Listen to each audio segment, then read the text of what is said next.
بسم اللہ الرحمن الرحیم۔ میں شروع کرتا ہوں اللہ کے نام سے جو بڑا مہربان نہایت رحم کرنے والا ہے۔ حضرت زکریا علیہ السلام کا اولاد کے لیے دعا کرنا۔ حضرت زکریا علیہ السلام کی کوئی اولاد نہ تھی اور زمانہ بڑھاپے کا آ گیا تھا، جس میں عادتاً کوئی اولاد نہیں ہوتی۔ ادھر قوم کی حالت دیکھ کر حضرت زکریا علیہ السلام دل میں افسوس کرتے تھے اور سوچتے تھے کہ نبوت کا وہ علم جو حضرت ابراہیم علیہ السلام کے گھرانہ کی خاص چیز ہے،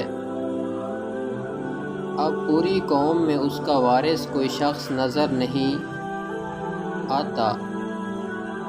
کیا میرے بعد یہ لوگ اس سے محروم ہو جائیں گے؟ اور گھر میں اپنے کوئی اولاد نہ تھی۔ جب حضرت زکریا علیہ السلام نے حضرت مریم کے سامنے بے موسم میوہ اور پھل دیکھے تو آپ کے دل میں خیال آیا کہ جو قادر مطلق ہے، بے موقع اور بے موسم پھل عطا کر سکتا ہے، وہ بے موقع یعنی بڑھاپے میں اولاد بھی عطا کر سکتا ہے، یعنی اللہ تبارک و تعالی۔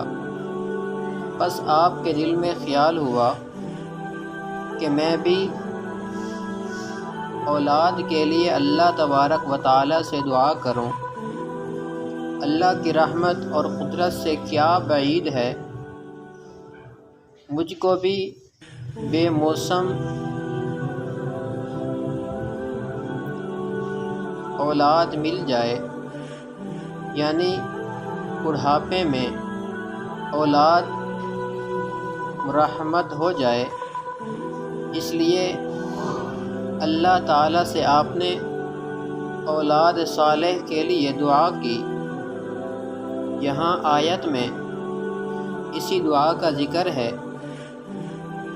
اس موقع پر حضرت زکریا علیہ السلام نے اللہ تبارک و تعالی سے یہ دعا کی، ہنالک دعا زکریا ربہ قال رب ہب لی من لدنک ذریۃ طیبہ انک سمیع الدعاء، کہ اے میرے رب عنایت کیجیے مجھ کو خاص اپنے پاس سے کوئی اچھی اولاد، بے شک آپ بہت سننے والے ہیں دعا کے۔